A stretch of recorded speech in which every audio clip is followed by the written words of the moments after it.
There's nothing I won't do for you. Just like Pag-ibig Fund Multi-Purpose Loan. The loan for your business, tuition, personal needs, and more. Borrow up to 90% of your savings. No processing fee and get fast approval. So you should... Apply now for the Pag-ibig Fund MPL via Virtual Pag-ibig! Pag-ibig Fund, solid ka ban! Sa bawat pag-alis ng isang OFW, may pangarap. Pero may takot din. Takot na sa pag-uwi. Wala pa ring kabuhayan, walang kasiguruhan. Pero nagbago ang kwento. Sa pagsisimula pa lang ng Department of Migrant Workers, maliwanag ang direksyon ni Pangulong Ferdinand Marcos Jr. Itaguyod ang National Reintegration Program. Ito yung program ng Department of Migrant Workers para tuloy-tuloy ang tulong sa kahit nakauwi na yung OFW, ay may tulong pa rin sila natatanggap sa pamahalaan. Sa kanilang pag-uwi ay dapat ganap ang tulong at suporta, hindi mga government agencies na magkakahiwalay, kundi sanib puwersa. Mula sa mga training para sa pag-empleyo at pagninegosyo, binubuksan ang mga oportunidad na dati sa ibang bansa lang natatagpuan. Last week, personal na binisita ng Pangulo ang iba't ibang training na ibinibigay ng DMW. Tulad ng negosyo ng soap making sa Laguna.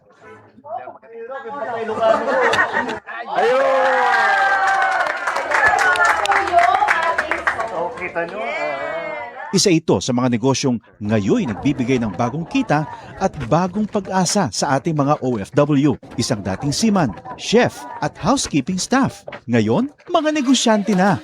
Sa pagninegosyo, gumagabay ang Department of Trade and Industry. Ang laki ng ginawa nilang sakripisyo para magtrabaho sa ibang bansa. Tinatawag natin silang bagong bayani. Tapos dapat naman, pag-uwi nila, meron din tayo may tulong sa kanila para patuloy naman ang kanilang anak. Sa buong bansa, tuloy-tuloy ang trabaho. Isa-isang inaayos sa mga bagay na nagpapagaan sa buhay ng mga Pilipino. Ang pag-uwi para sa mga OFW, hindi nakatapusan, kundi isang matapang na simula para sa ating mga bagong bayani.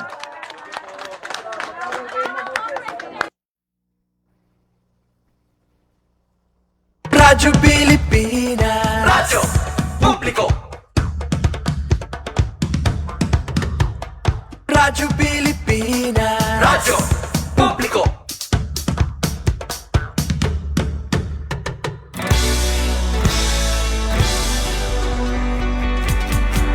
Mahalagang mga balita, napapanahong impormasyon.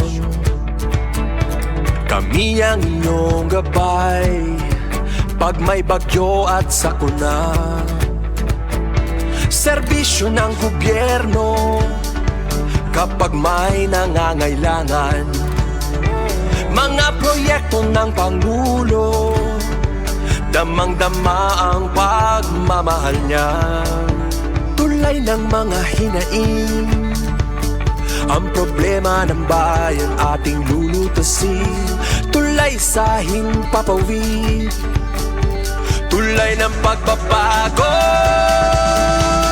Radyo Pilipinas, Radyo Publiko, ng bagong Pilipinas. Radyo Publiko, Radyo Pilipinas, Radyo Publiko, ng bagong Pilipino. Mga proyekto ng Pangulo, damang-dama ang pagmamahal niya. Radyo Pilipinas, Radyo Publiko, ang boses ng Pangulo.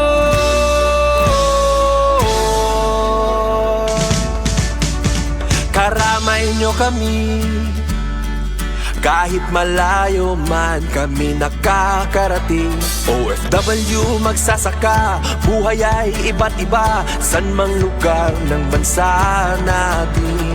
Tulay ng mga hinaing, ang problema ng bayan ating lulutasin.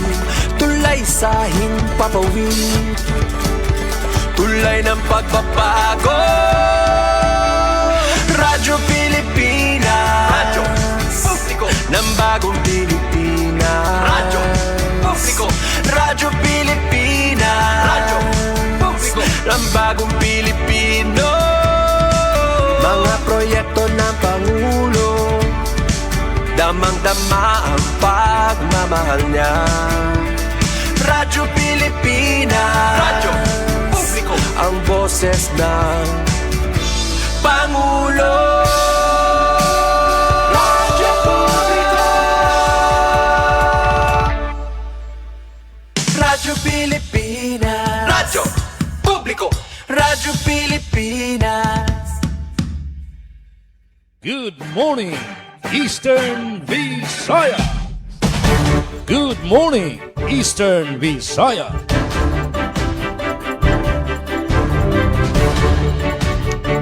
Maupay nga morning, good morning Eastern Visayas.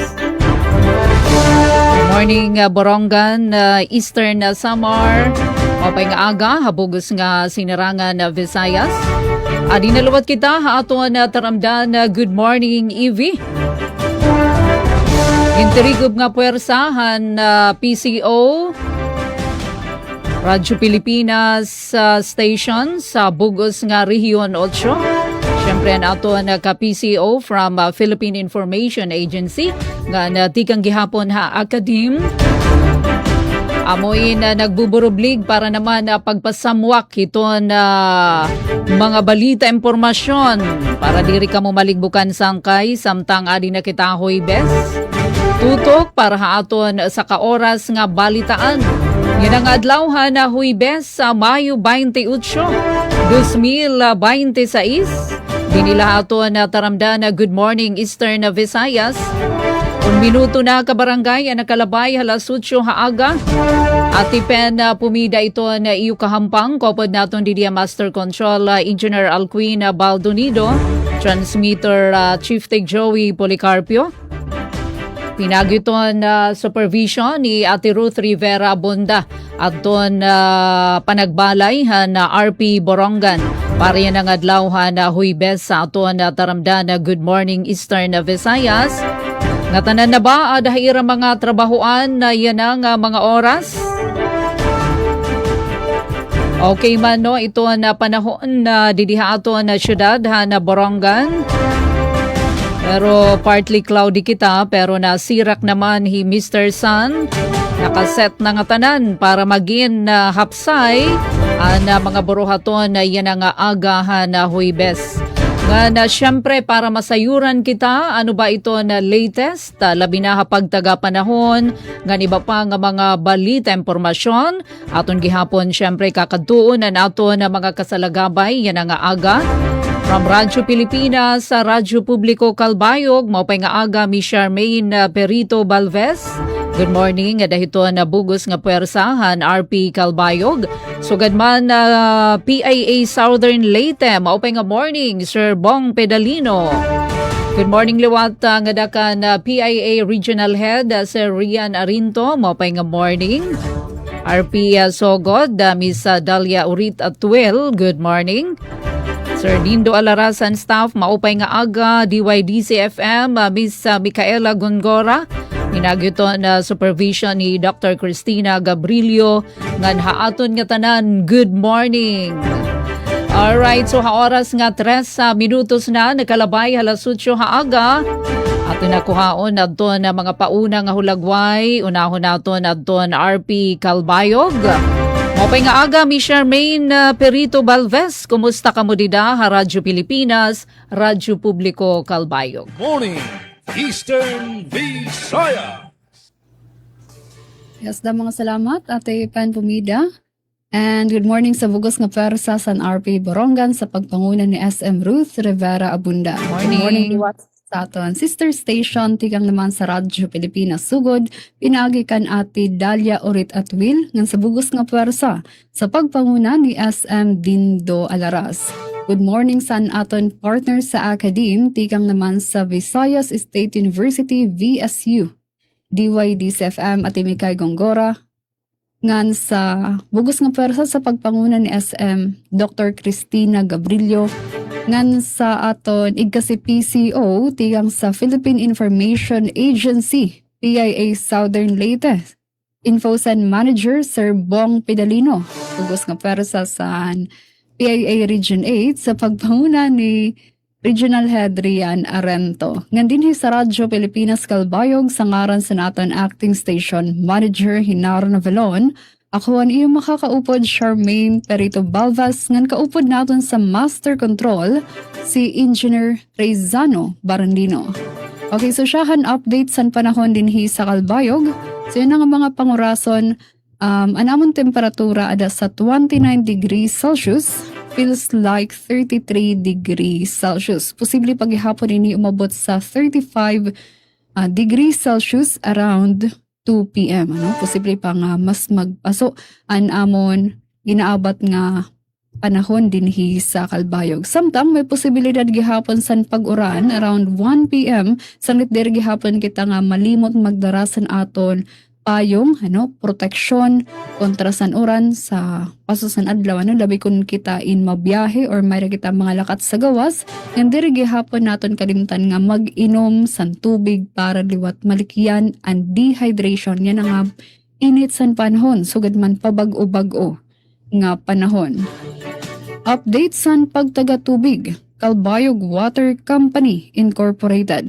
May daging palusad nga scheduled power interruption. Yan na ini maabot Lunes, Hunyo 1. Utob Hunyo 2. Okay, so tigang June 1, 8 a.m. pakadto June 2, 8 a.m. gihapon. Apektado ang bugos nga service area sa Calbayog Water Company. Para ni paghatag lugar sa bubuhaton nga interconnection sa 400 mm bridge crossing pipe nga Minlawaan Bridge National Highway sa Barangay San Policarpo dinhi sa Calbayog. So June 1 to June 2, 8 a.m. to 8 a.m. kinabuwasan. So diri kita malimot nga magtiro magsarok sa naton tubig para may kita magamit sini nga 24 oras nga waray sinabid san tubig. Update pagtuga kuryente sa Melco 1, nagpapadayon paghihapon ng era scheduled power interruption. Yan na ini maabot Sabado, May 30, 7 a.m. to 5 p.m. 7 a.m. to 5 p.m. apektado ang mga pipera nga mga lugar dinhi sa Calbayog sugad man 4 p.m. to 5 p.m. Ang rason para sa bubuhaton nga reconfiguration sa primary structure, pull-out sa old distribution line ng primary pole assembly, sugad man retapping sa primary line connection for normalization. So, diri gihapon kita malimot, in pag-charge nala, daan sa naton mga electronic devices. Usa pa nga update din higihapon sa Calbayog. Okay, so ang Calbayog yan na nagaandam na para sa erabubuhaton nga serbisyo caravan, pagpabot sa mga serbisyon sa gobyerno sa tayaw nga mga lulugar dinhi sa Calbayog. So lakip sa mga serbisyo nga papaabot mao ang medical ug health services, civil registry assistance ug iba pa nga mga government services nga dako nga bulig sa naton mga kababayan nga naukoy sa Haragyo ng mga lugar.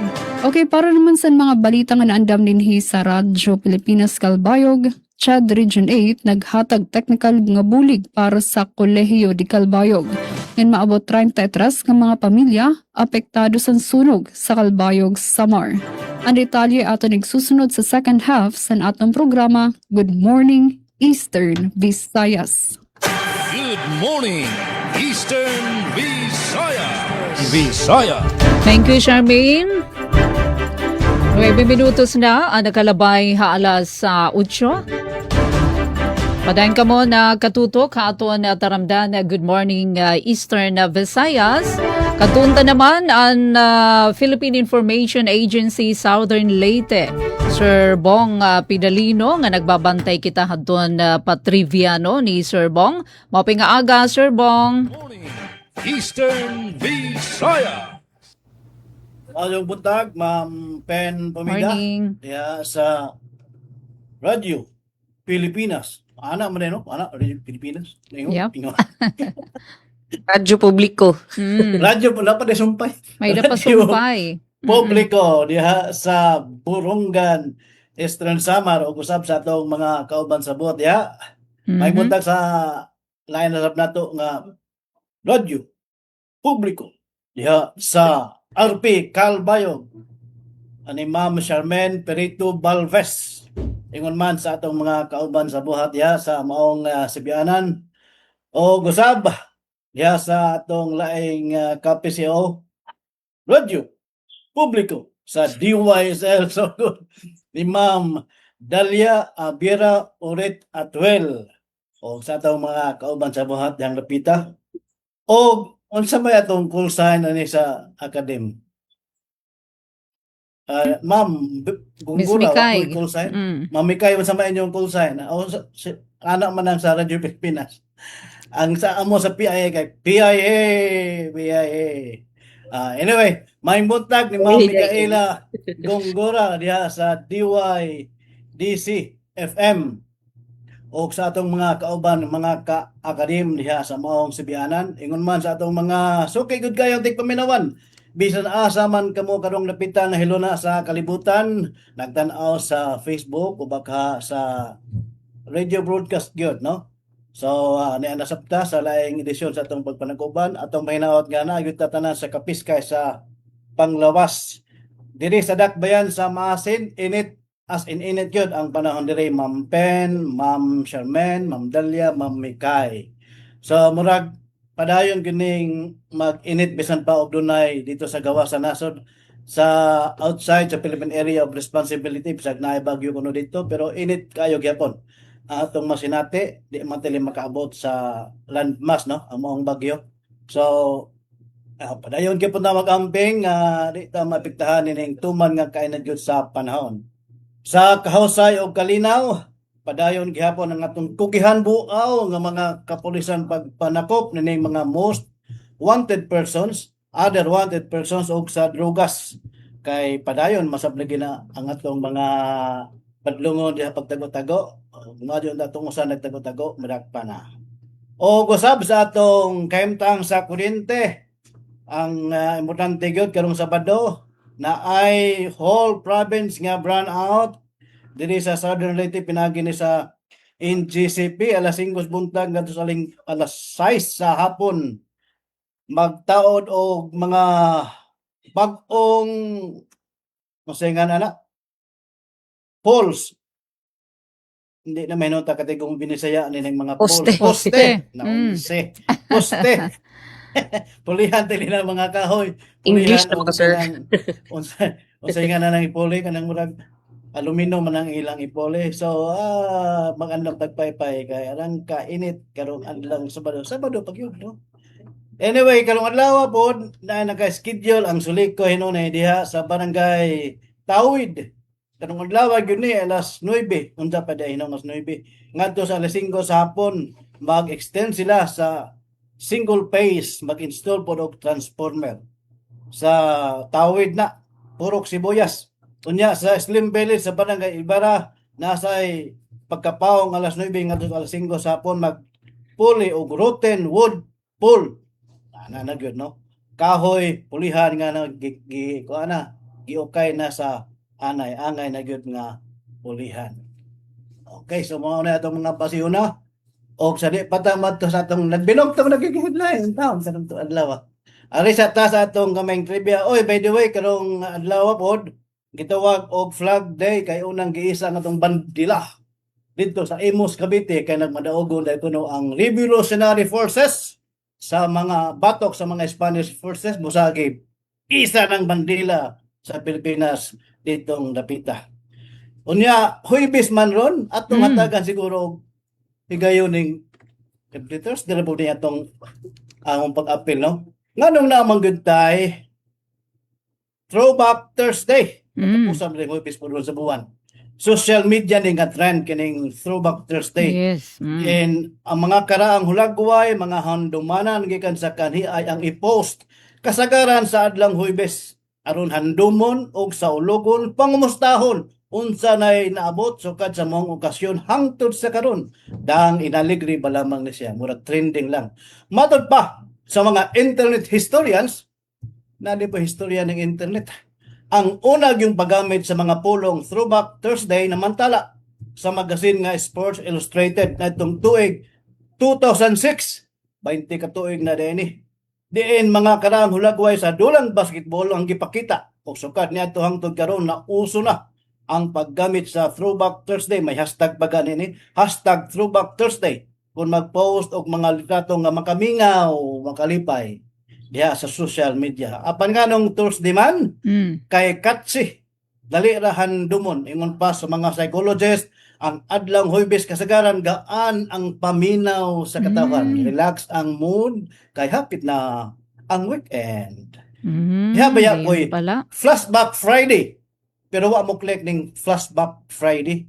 Wa mo pick up. Mao gining nagpabilin ang Throwback Thursday. TBT. So, mo gamay istorya sa Throwback Thursday. Sa atong headline nga nagbinugtong nin higayon na mga mag-uuma mananagat sa probinsya na kadawat o kayo lang salapi. Ubo sa programa sa akong sangay ni Bongbong Marcos ang atong presidente. Kana ang atangan sa atong mga tikuminaw nigbalik sa kadawang higayon, ikadawang portion ng atong Huwebison nga edisyon sa Tulumanon. Good morning, Eastern Visayas. Good morning, Eastern Visayas. Ngayon ito na Sir Bong, Visayas. Mahuyaya ngayon itong Thursday, parang naglo-look forward ka na, no? Ito na weekend. So, di rin nasa ring Throwback Monday. Parang stressful, itong Monday. Motivation Monday, ma'am. Ang tawag na, Motivation Monday. Pero wag mo na mo click. Waray click, Kaya yung Throwback Thursday ang may click. Oo. Ala, sige. Namang po yung Lazy Saturday. Lazy Saturday. Dagang buhat noon, lazy noon. Oo. Oy, kaupay, thank you. Oo, dapat kung Throwback Saturday. Waray click liwat, Sir Bong. Alright, sige. Thank you from PIA Southern Leyte, Sir Bong Pedalino. 17 minutos na kabarangay ang nakalabay alas 8 haaga. Alagan to naman kita haagas-agas sa bridge. Tabuk kita nga to naman RP Sogod. Miss Dalia Urit at Will, kumusta na dida Radyo Pilipinas, Radyo Publiko Sogod. Morning, Eastern Visayas.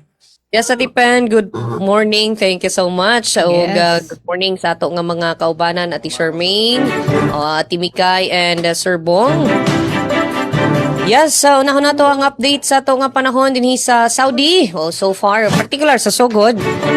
So, same rapod sa Maasi, no? Grabe na kainit ang ato nga panahon, bisan ni nga arong orasaha pa lang. No? So, pahinumdum na to sa ato mga kaigsunan. Kanunay ni na to nga gibalik-balik.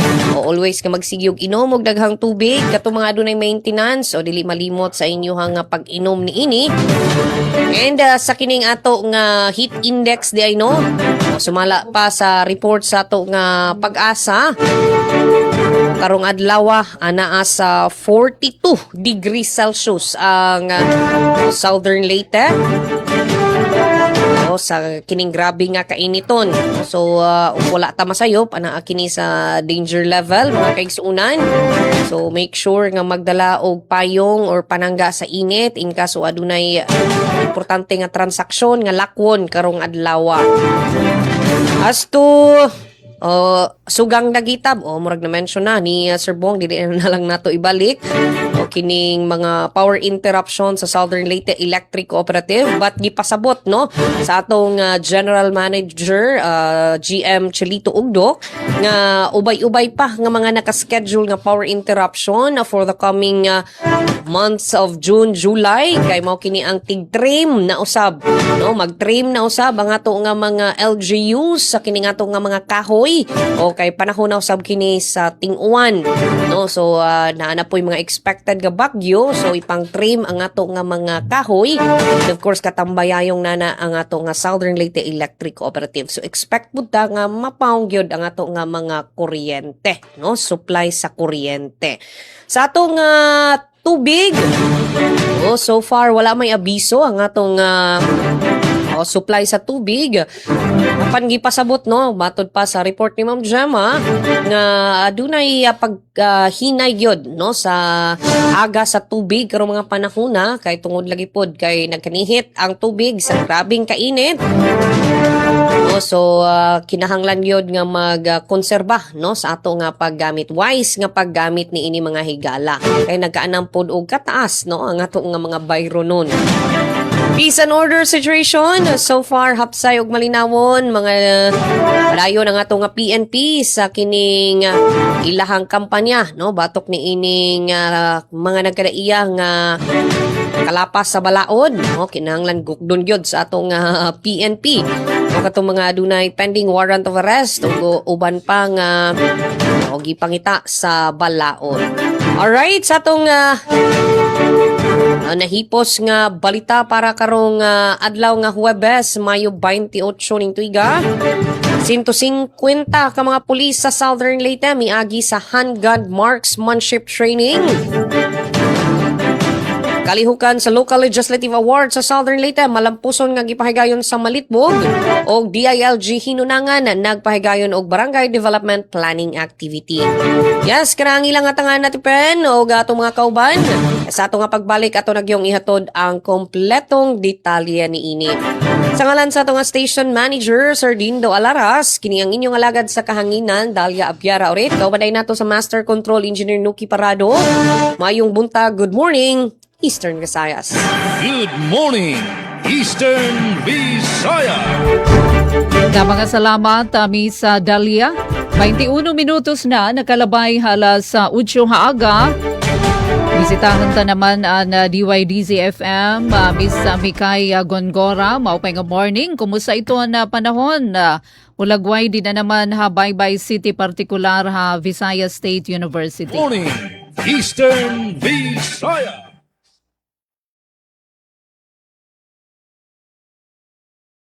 Mikay, naka-mute ka ata? Ay, sorry. Ayan, okay. Go ahead. Oh, yes, 5 by maupay 5. na aga. Maupay na aga. Good morning, Ma'am Pen, as well as sa Morning. mga puwersa sa Radyo Pilipinas Boronganan sa atong mga nagpaminaw diha. Good morning, maupay na aga kang Ma'am Charmaine Balvez, Radyo Pilipinas sa Kalbayog. Ingon man sa kinatibuk ang puwersa sa RP Kalbayog ang sa atong nagpaminaw diha. Good morning, maadyong buntag, Sir Bong, sa PIA Southern Leyte. Ug sa atong kaubanan diha sa mga nagpaminaw na nato diha sa Southern Leyte. And of course, kang Ma'am Dalia, good morning, maadyong buntag, Ma'am Dals. Og sa atong mga kaubanan diha sa Radyo Pilipinas sa Sugod. Og sa tanang nagpaminaw nato ning atong tulumanon, good morning, Eastern Visayas. Labi na sa atong tunghaan diri sa Visayas State University.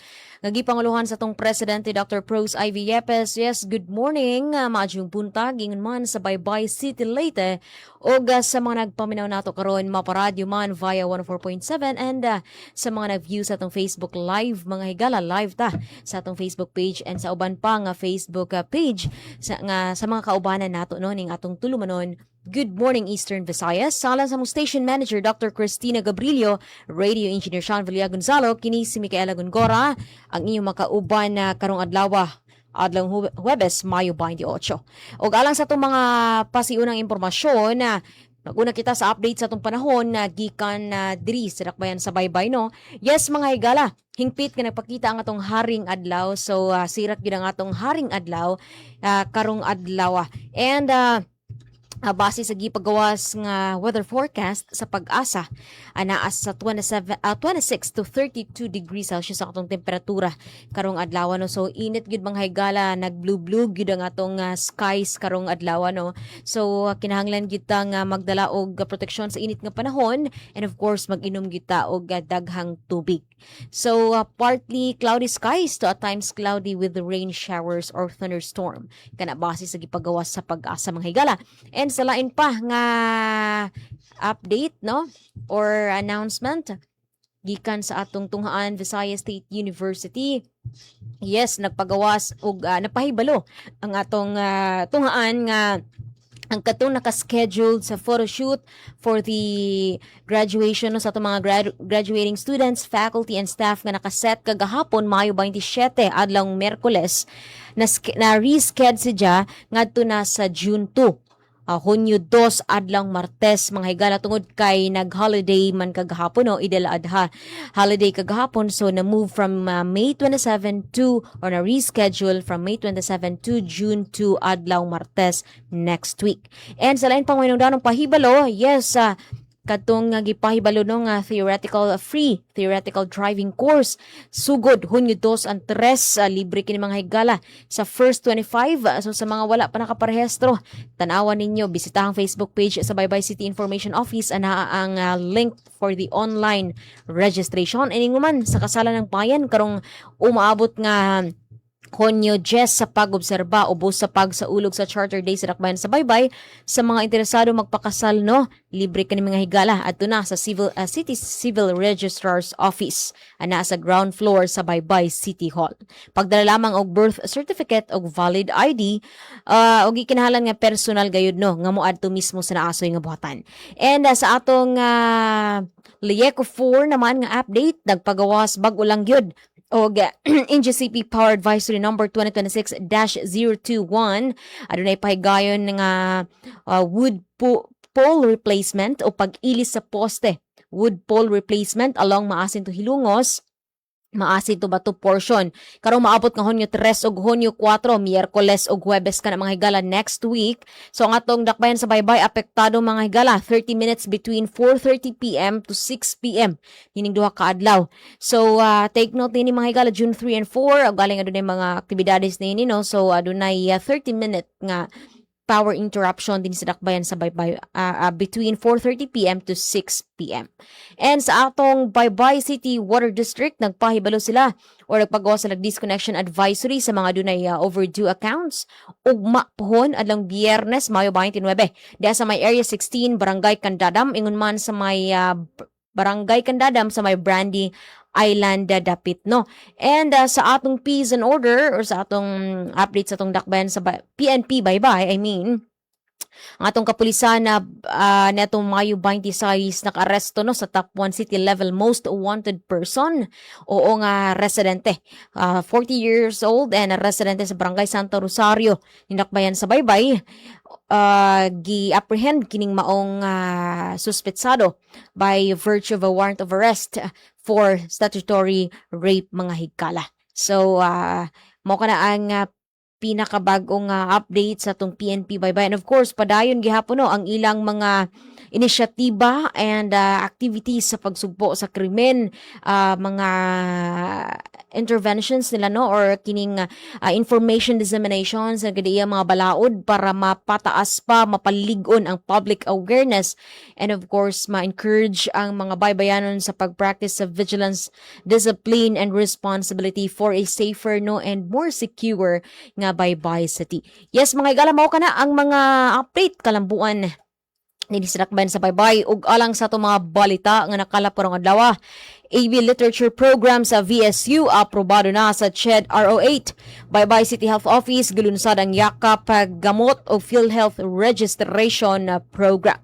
At ang dugang detalye ning maong mga balita mga higala sa second half ning atong tulumanon. Good morning, Eastern Visaya. Thank you, Miss Mikay. Balik kita nga diha Radyo Pilipinas, Radyo Publiko Borongan. May nanal kita 2 minutos na laog sa mag-alas 8:30 para haaton taramdan na good morning EV. Dili naman syudad hita Borongan, mapaso na dama kami yan no. Adi pala kita 8:28 pero may ada na 36 degrees Celsius.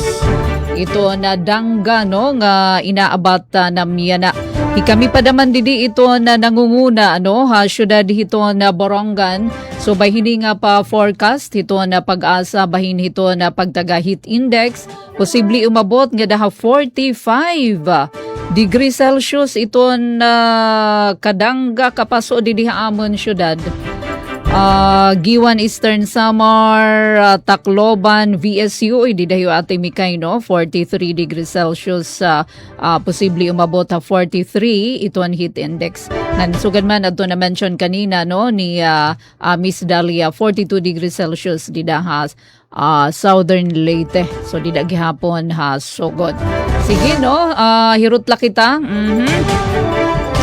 Samtang kanina na aga, naka-eksperyensya kita haliputay la, masyado kahalipot nga pag parang hadton kuryente, NGCP scheduled power interruption adto hiya, 6 a.m. to 7 a.m. between mga 30 oras ni pag 30 minutes. Unina gihapon hito nagkilip makaka-eksperyensya kita for the normalization naman. Nga da ini pabuas, pareho gihapon nga oras aga nga dahiton kulop. Waray man paabiso ito na BWD, komunikasyon pasi orden, so far so good. Salit ilatag tana, adton mga laray uluhan na dagko nga mga sumat estihanon. Pari na nga adlaw na Huwebes na hikay na DYES News Team. Krimen Eastern Visayas hinabubuhin 57.52% ilarumhan Safer Cities Initiative. Provincial Health Board na Eastern Samar ginaprobaran na resolusyon pagpahaluag na PMNP Connect para ini mabaton adto na problema pagtaga malnutrition. Samtang sobra 400 nga aplikante nagaparehistro para ini hadtuan kanan civil service paper and a pencil test didi ini probinsyahan na sinirangan na Samar. Mantay adto na mga detalye ilalatag hapag babalik ka second half ato na taramdan. Morning, Eastern Visaya. Delivery! Maria Jose! Is that box really mine? Surprise! Why are you inside the box? There's nothing I won't do for you. Just like Pag-ibig Fund Multi-Purpose Loan.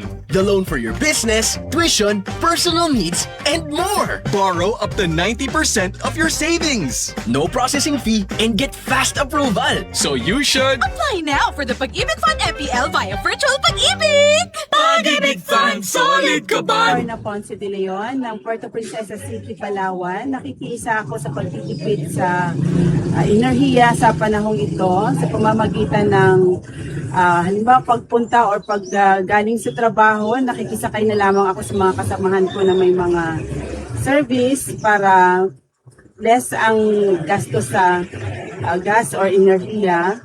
Ganon din po sa halip na magpapasundo pa ako, maglalakad na lang ako, nakatipid na ako, naka-exercise pa ako. And sa bahay naman po, sinisiguro ko na naka-off lahat ng mga hindi ginagamit na mga ilaw or electric fan or para mas sigit na makabawas pa sa halip na mag-aircon, nakabukas yung mga bintana para sariwang hangin pa ang nalalang. Ito ang Presidential Broadcast Service. Radyo Pilipinas. Radyo Publiko Ng bagong Pilipinas para sa bagong Pilipino. Naghahatid ng mahahalagang balita at impormasyon na guugnay ng pamahalaan sa sambayanan. Tulay sa himpapawid ng serbisyo publiko. Radyo Pilipinas. Radyo Publiko. Ang boses ng Pangulo. Sa Borongan, 657. Radyo Pilipinas. Radyo Publiko. Good morning, Eastern Visaya. Good morning. Nasulod na kita ka barangay second half. Ikaduha nga paypay ato na taramdan na Good Morning Eastern Visayas. 33 minutos na nagkalabay alas 8 aga. Good morning Maria Jelina Lihion. Naton nga tanan mga ka-live stream na katutok ato na taramdan maupay nga morning. Yan nga mga oras at ikangan tana adto na paghatag adto na mga detalye. Uunahan han RP Calbayog, masunod adto na PIA Southern Leyte, then RP Sogod, DYDZ FM.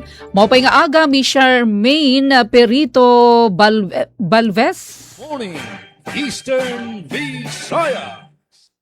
Mga salamat at Evan Pumidangan para sa detalye sa mga balita. Dinhi sa Radyo Pilipinas Calbayog, Shahan. Chad Region 8 naghatag teknikal nga bulig para sa Kolehiyo di Calbayog. Pamatian tan detalye matikang Kansuzat Pratansyo. Radyo Pilipinas. Radyo Pilipinas. Report. Naghatag sa technical nga suporta ang Commission on Higher Education o CHED Region 8 para sa pagproseso sa Certificate of Program Compliance o COPC sa Kolehiyo de Calbayog. Ginbuhat ang meeting upod ang Technical Division sa CHED 8, mga consultant sa Northwest Samar State University, ng Planning Department sa DepEd Calbayog, agud masiguro nga nasusunod ang mga kinahanglanon para sa accreditation sa eskwelahan. Ang technical nga bulig ginhangyo ni Mayor Raymond Uy para mapadayon ang pag-abre sa bag-o nga kolehiyo sa Calbayog. Ginpahayag sa CHED 8 nga padayon ini nga mabulig sa syudad para matuman ang mga standard sa edukasyon.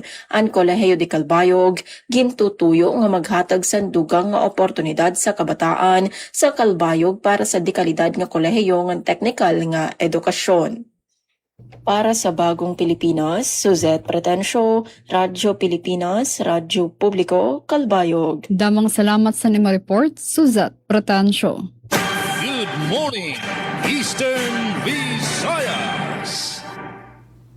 Samtang sa laing bahin gikan diri sa lalawigan sa Southern Leyte, dihay kalim-an, katluan ug tulo kun 533 tanan ka mga benepisyaryo.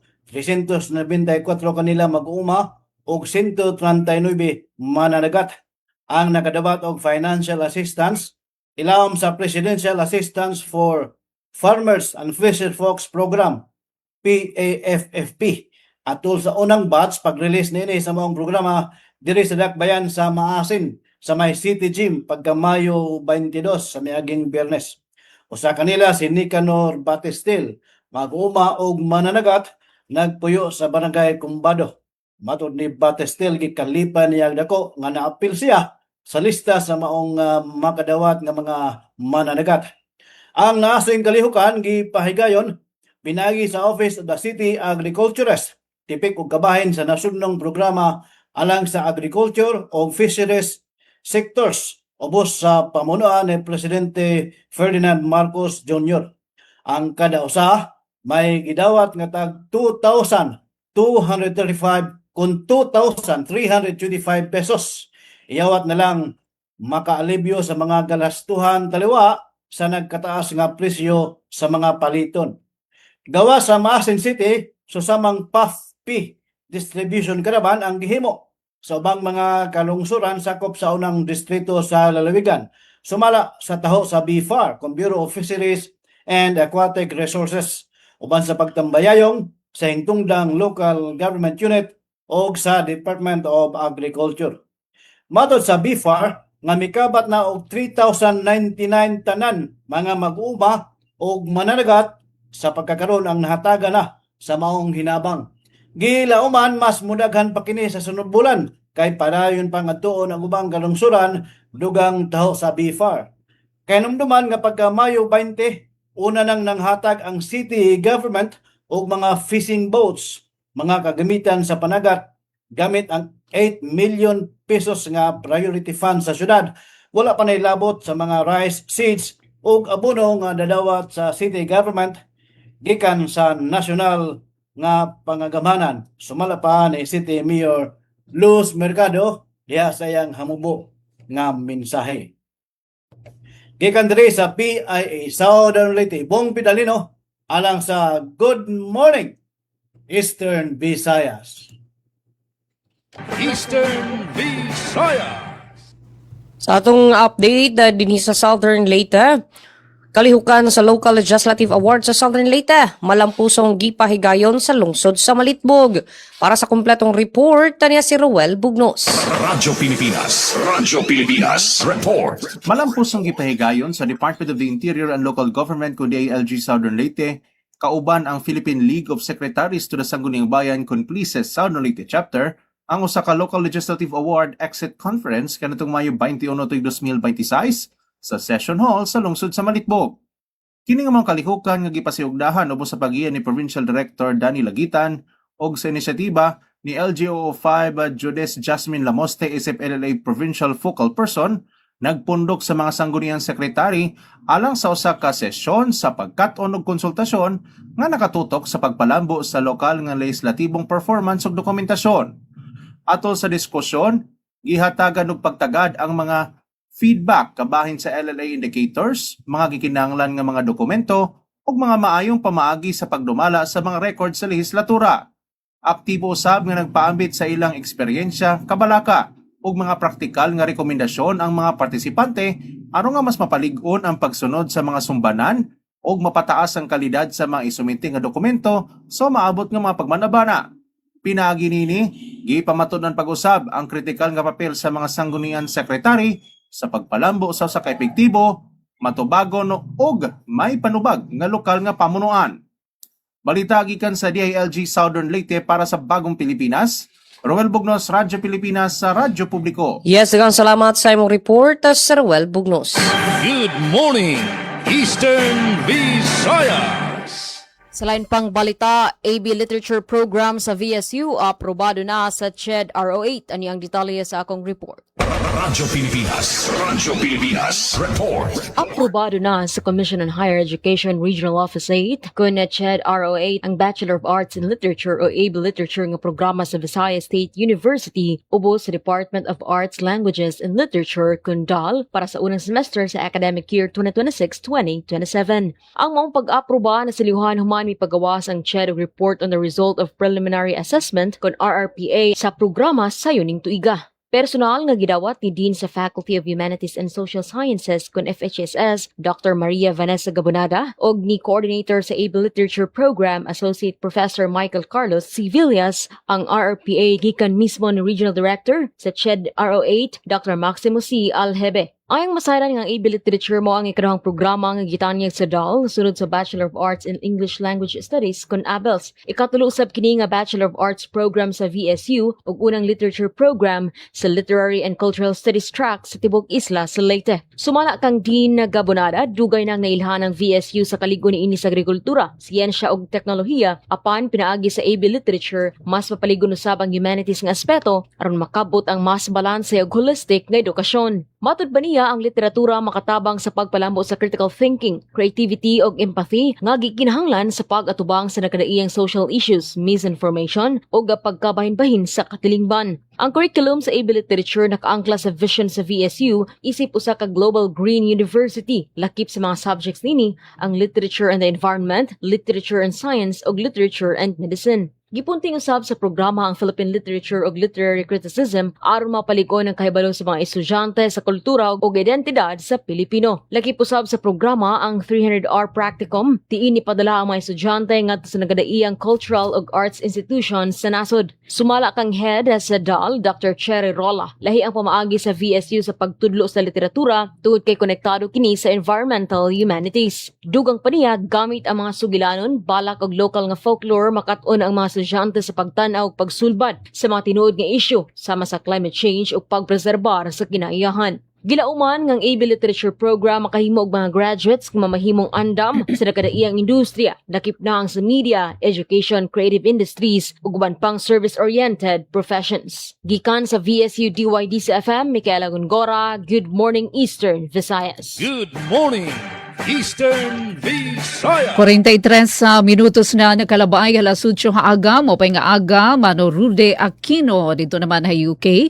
Krimen ha Eastern Visayas sinabubuhin 57.52% ay laruminihan Safer Cities Initiative. Ang detalye report ni Daisy Bilizar. Radyo Pilipinas report. Nagbungay dako ang gimpahugot nga seguridad sa Eastern Visayas. Inin matapos makapati kan Police Regional Office 8 kon Pro 8 hin 57.52% nga paghibubuan walo nga focus crimes sa rehiyon. Subayhan datos sa Pro 8 haylaramhan pamuno ni Regional Director Brigadier General Jason Capoy nagpakita sunod-sunod nga pag-ubos sa mga insidente tikang han iglunsad ang Safer Cities Initiative kon SCI han Abril 6. Tika nga 126 nga kaso nga nahipati nakapatik didahan Pebrero 3 nga da Marso 6 hinabubuin nga da 116 nga kaso didahan Marso tubtub Abril 5 nga ekibalente hin 7.94% nga iban. Dugang pa ini nga hinabubo nga da 113 nga kaso didahan Abril 6 tubtub Mayo 6 samtang nakapatik na lahing 48 nga kaso didahan Mayo 7 tubtub Mayo 20 nga nagpapakita hin 57.52% nga dako nga pag-iban sa sulod ang monitoring period. Didahan walo nga focused crime, ang kaso nga panlugas ang nakapatik hin pinakahitaas nga pag-ubos, tika nga 49 nga insidente nga danalhin 19.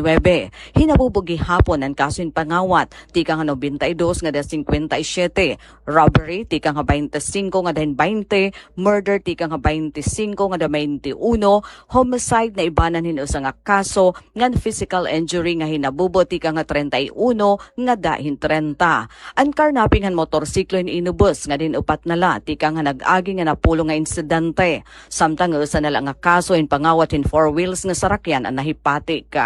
Sumalahan pamunuan ng Pro 8 ini nga sustained decrease o padayon nga pag-ubos ng krimen in nahisusubay han direktiba ni Philippine National Police Chief Police General Jose Melencio Nartates Jr. ngan han Department of the Interior and Local Government nga mas parigunon ang kamurayawan ngan kaayusan pinaagi han SCI.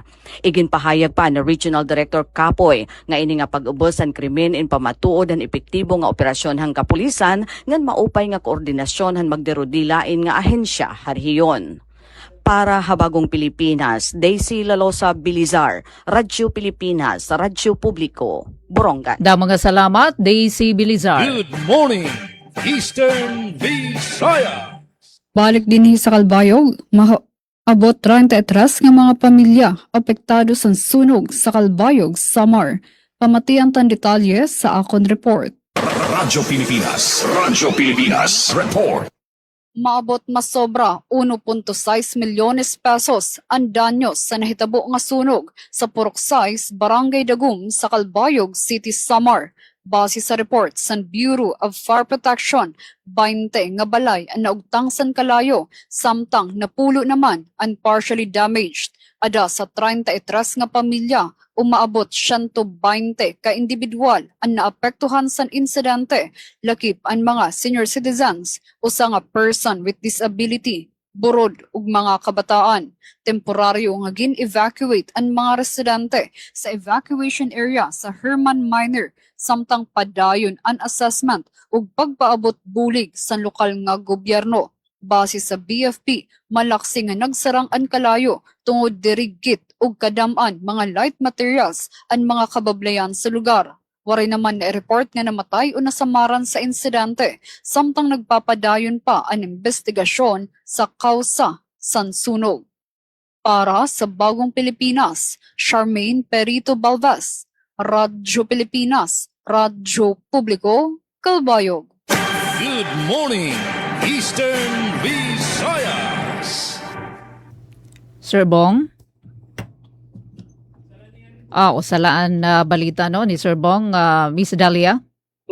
Sa lain pang tudling sa itong balita, 150 ka mga pulis sa Southern Leyte miagi sa handgun marksmanship training. Aniya nga itong report. Radyo Pilipinas, report. Iapil ang mga personahe sa Southern Leyte Police Provincial Office kun SLPPO sa second quarter handgun marksmanship training nagipahigayon sa SLPPO firing range sa Camp Bantug, Dakbayan sa Masin atong Mayo 26 ning tuiga. Ang kalihukan gihimo ubos sa pagpanguna ni SLPPO Provincial Director Police Colonel Raimundo Graviles katambayayong ang Regional Special Training Unit. Nagsugod ang training pinagi sa usa ka briefing kalabot sa firearm safety, range rules and regulation ug husto nga pagdumala sa mga armas nga gigamit sa serbisyo. Gibahin sa tulo ka batch ang training nga gitambungan sa kinatibuk-ang 150 ka mga personahe gikan sa nagkadaiyang nga unit sa SLPPO. Naglaki po sab kini og actual handgun marksmanship exercises aron masukod ang accuracy, proper stance, trigger control ug firearm proficiency sa mga partisipante. Sumara sa SLPPO, kabahin ang mga training sa padayon ng pagpalipon sa operasyon, disiplina ug kahibalog sa mga pulis, sa responsableng paggamit sa armas at tol sa ilang katungdanan. Balita gikan sa SLPPO para sa Bagong Pilipinas, Dalia Abiara Oret, Radyo Pilipinas, Radyo Publiko. Yes, at oras, alas 8:48 sa buntag.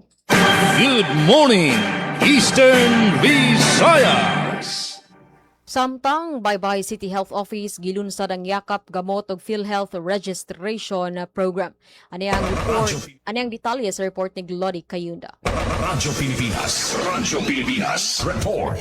Gilunsad sa Baybay City Health Office niadtong Mayo 26 ning kasamtangang tuig ang yakap Gilunsad sa Baybay City Health Office niadtong Mayo 26 ning kasamtangang tuig ang yakap gamot og PhilHealth registration program isip kabahin sa paningkamot sa pagdala sa serbisyong panglawas nga mas duol ug mas sayon maabot sa matag Pilipino. Ang maong kalihukan nagtumong sa pagtabang sa mga residente aron makabenepisyo sa importanteng healthcare services ug social health protection pinaagi sa pagparehistro sa PhilHealth ug paghatag og suporta pinaagi sa yakap gamot program. Sumala sa City Health Office ang matag rehistrasyon usa ka dakong lakang padulong sa mas himsog ug mas luwas nga kaugmaon alang sa mga individual ug pamilya sa komunidad. Daghang mga residente ang mitambong sa maong launching uban sa suporta sa partner agencies ug volunteers nga mitabang aron mahimong malampuson ang aktibidad. Padayon usab nga gipasiugda sa City Health Office ang ilang tumong nga makahimo og komunidad diin walay mabiyan sa pag-angkon og husto ug angay nga serbisyo sa panglawas. Gikan sa VSU DYDC FM, Glody Kayunda. Good morning, Eastern Visayas. Good morning, Eastern Visayas. Nang notisya, Provincial Health Board na Eastern Samar gin-aprobaran na resolusyon pagpahaluag na PMNP Connect. Ang detalye, ada natin report.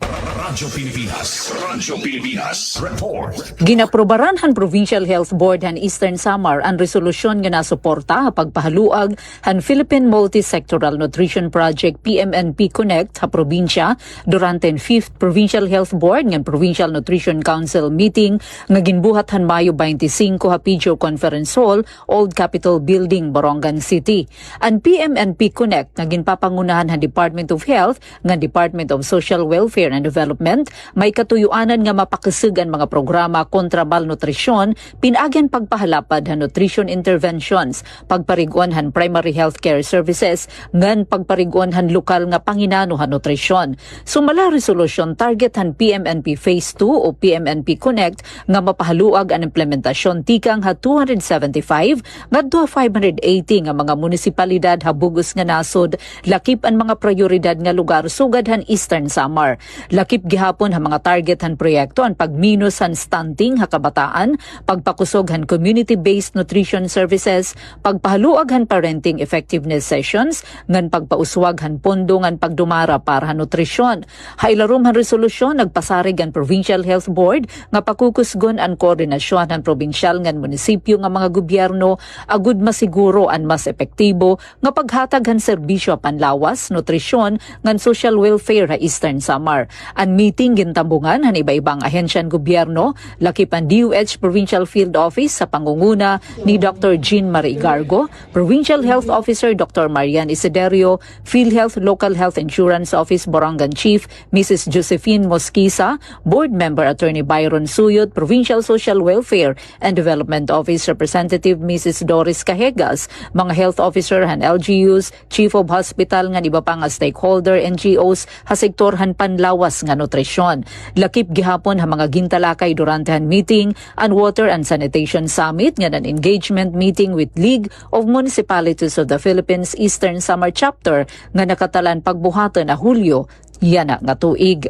Para Bagong Pilipinas, Penelope Pumida, Radyo Pilipinas, Radyo Publiko, Borongan. Good morning, Ginaprobaran Eastern Visayas.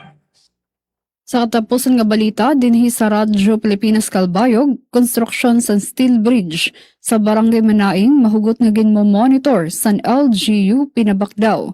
Pamatian tan detalye matikang Kansuzat Pretensyo. Radyo Pilipinas. Radyo Pilipinas. Report. Nagbuhat sa monitoring activity ang local project monitoring committee sa gobyerno lokal sa Bungtos san Pinabakdaw Samar para sa konstruksyon sa steel bridge sa barangay Manaing.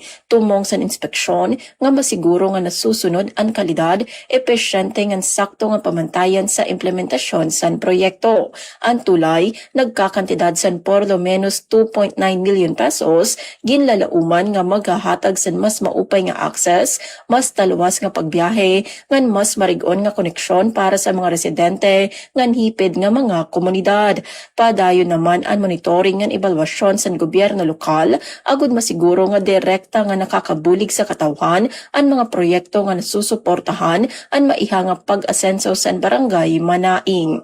Para sa Bagong Pilipinas, Suzette Pretencio, Radyo Pilipinas, Radyo Publiko, Kalbayog. Damang salamat sa Nimo Report, Suzette Pretencio. Good morning, Eastern Visayas. Datong katapusan nga balita dinhi sa Southern Leyte, DILG hinunangan nagpahigayon og Barangay Development Planning Activity. Para sa report niya si Aljon Malot. Radyo Pilipinas. Radyo Pilipinas. Report. Yes, Aljon. Malampusong gipahigayon sa Department of the Interior and Local Government kung DILG hinunangan sa Southern Leyte ang Barangay Development Planning kung BDP activity sa mga barangay sa lungsod. Gipangunahan ang maong kalihukan ni MLGOO Victoria Jessica Padolina uban sa suporta ni Municipal Mayor Emar Joseph Tokmo. Nasairan nga sa maong kalihukan, gitutukan ang pag-ilas sa prioridad ng mga panginahanglan, programa o proyekto sa matag barangay aron mapaligon ang community development ug mapalambo ang serbisyo publiko. Aktibong may apil ang mga opisyal sa barangay, mga sectoral representatives ug stakeholders pinaagi sa mga diskusyon, konsultasyon ug collaborative planning activities isip kabahin sa pag-andam sa mga development plans. Gipasiug daw usab sa mga BDP activity ang padayon nga paningkamot sa lokal nga panggamhanan ug sa mga barangay sa pagpalambo sa participatory governance ug pagsiguro nga ang mga plano sa kalambuan nahiuyon sa aktual nga panginahanglan sa komunidad alang sa malungtarong pagtubo ug kalambuan. Balita gikan sa lungsod sa hinunangan para sa Bagong Pilipinas, Aljon Malot, Radyo Pilipinas, Radyo Publiko. Yes, daghang salamat sa imong report, Sir Aljon Malot. Good morning, Eastern Visayas. Samtang ultimo naman nga sumat tikang didiha Radyo Pilipinas sa Radyo Publiko Borongan, 400 nga aplikante nagparehistro para inihan CSE paper and pencil test sa Eastern Samar. Inabutin na 404 nga aplikante nagproseso atun ira aplikasyon para inihan Civil Service Commission CSE sub-professional ngan professional paper and pencil test di ini Provincial Capital Gym Mayo 26 nga daini kakilop Mayo 27. Ang eksaminasyon nakatalaan pagbuhaton Agosto 9 yan nga tuig. Iginpadayon ang duha ka adlaw nga pagkarawat han application forms pinaagi ini hapakigsumpayan han CSE Eastern Samar ngan han gobyerno probinsyal pinaagi kan Governor Ralph Vincent Ivardoni. Nakig binuligay ang Human Resource Management Office HRMO nga na Media Technical Production Team han na probinsya agud mataganhin na maupay nga serbisyo nga na asistensyan mga aplikante. Sumalan impormasyon may nahibibilin pa nga 100 slots nga mahimo pa karawaton ngan iproseso didayni opisina han CSE Eastern Samar nahimumutang hasapithan Capital Gym. Ginasagdunan liwat atun mga aplikante nga mag-andam hinupat nga passport size ID nga may dangaran nga na pirma haubos ngan kinahanglan diri nakikita ang ngipon haritrato ginkinahanglan liwat na photocopy na balidong identification card sugad han national ID ngan iba pa mas napadagmit na proseso para han mga nakakompleto na han online application samtang nagandam liwat hin mga computer ngan printer adto na probinsyal nga gobyerno pinaagihan media technical staff agud makabulig ang mga aplikante katapusan ta mga pagproseso na dokumento kinahanglan magbayad hin 500 pesos antes ihatag adto na opisyal nga resibo. Moino ka barangay 2 minutos na lang ato na nahibibilin og sa mag-alas 9 nga di kita hadto na mga panamilit Miss Charmaine. Good Yes, morning, Ate Pen. Eastern Visayas. Sa tan oras nga 2 minutos na lang nagpapabilin antis mag alas 9 san aga din hina tatapos ang partisipasyon sa Radyo Pilipinas Kalbayog. Sa aton tagkontribuer balita, Suzat Pratancio, nakaupo naton sa Master Control Engineer Joven Cardenas ngan sangaran san aton Acting Station Manager Hinaro Navalon. Ako ang iyo nakaupod, Charmaine Perito Balvas. Damang salamat and good morning, Eastern Visayas. Good morning, Eastern Visayas. O gusab sa ngalan ni Rian Arento, ang atong PIA Regional Head. Kini si Bong Pidalino, magpasalamat sa inyong pagkuminaw. Madung buntag kanatong tanan. Good morning, Eastern Visayas. Good morning, Eastern Visayas. Yes, and for din his RP so good, sa ngalan sa itong station manager, Sir Dindo Alaras, kiniin yung alagad sa kahanginan, Dalia Abiara ulit. Daghang salamat dahil sa mga nagkontribuer sila nga balita. Sir Aljon Malot, Saruel Bugnos, o kauban nato sa Master Control. Daghang salamat, Engineer Nuki Parado o Kuya June Antegra. Special shout out dahil tanong kang Loy Obligado o kang Alan Mako nga nagtanaw sa atong live stream. Thank you so much o gumayong buntag. Good morning, Eastern Visayas. Good morning, Eastern Visayas. Yes, banghay galagikan sa VSU DYD's FM, temporaryo ng subkaming milit sa ngalan sa mo station manager Dr. Cristina Gabrilio, radio engineer Sean Villa Gonzalo, kini si Micaela Gongora. Halang ni atong tulumanon, good morning Eastern Visayas. Good morning, Eastern Visayas. Og dinhi naman Radyo Pilipinas, Radyo Publiko Borongan. Manamilit luwat kita temporaryo parahan ato na taramdan Good Morning Eastern Visayas sa Thursday edition. Ang aran ni Ate Ruth Rivera Abunda, Chief Tig Joey Hatran sa meter. Mga kabakyang naton di Master Control, Engineer sa Mark ngan Alcuin, News Contributor Daisy Belizar, Ate Pen Pumida ini. Nangingibitar kami nga tanan para buwas parahan ato na Friday edition. Di nila ato na taramdan, Good Morning Eastern Visayas. Morning, Eastern Visayas. Ito ang Presidential Broadcast Service. Radyo Pilipinas. Radyo Publiko ng Bagong Pilipinas para sa Bagong Pilipino. Naghahatid ng mahahalagang balita